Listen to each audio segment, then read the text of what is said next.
Now, temperatures are forecast to hit well above 40 degrees Celsius this week in southern Turkey, which is battling a series of devastating wildfires. 8 people have died in the worst blazes the country has seen in a decade.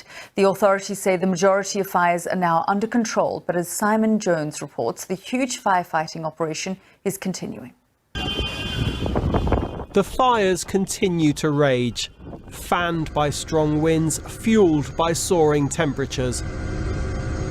More than 100 blazes have broken out. Volunteers have been working night and day to try to do what they can, providing food and drink for exhausted firefighters and helping them with local knowledge.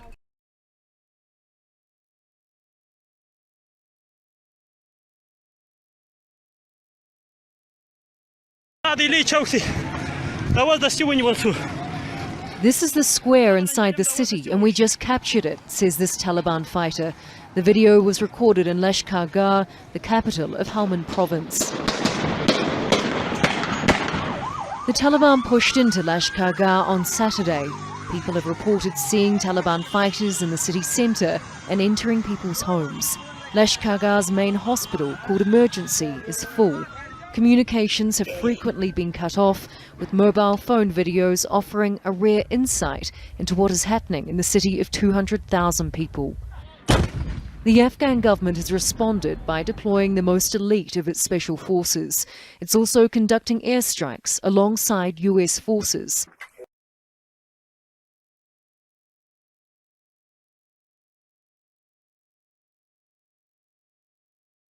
A Belarusian activist has been found dead in neighboring Ukraine a day after he was reported missing. Police say Vitaly Shishov was found hanged in a park near his home in the capital Kiev early on Tuesday.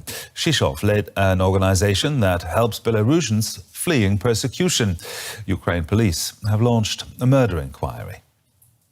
Well, Shishov was last seen leaving his home about 9 a.m. local time yesterday, going out for a run, and after that his friends and colleagues were unable to reach him, tried to locate him based on mobile phone data. The mobile phone location tracking was switched off, and then this morning he was found hanged in a park.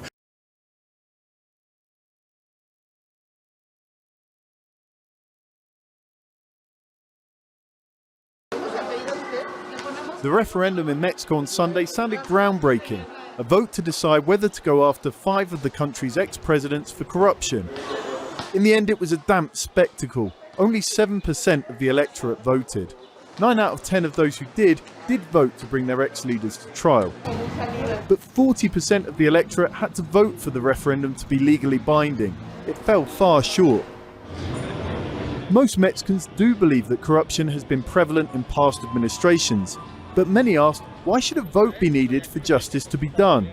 I believe that the people should not be consulted on whether to prosecute a president or not. The government should just apply the law.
The United States is battling a Delta-fueled surge with 300 Americans a day now dying from COVID.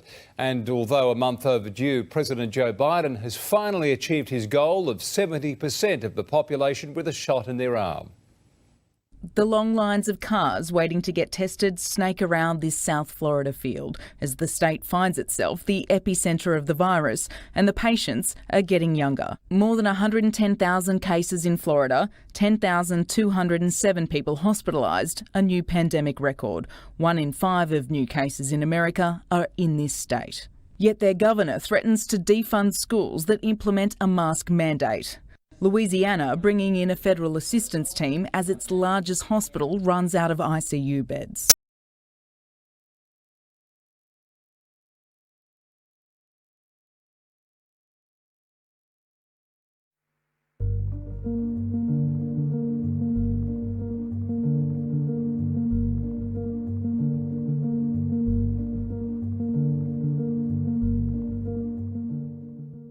Eskom is pleased to announce that on Saturday, Unit 1, the last of the 6 generation units of the Medupi Power Station project in Lephalale, attained commercial operation status and was thus handed over to the Generation Division. This milestone marks the completion of all building activities on the 4,700 megawatt project, which commenced in May 2007. The commercial operation status means technical compliance to statutory, safety and legal requirements have all been met.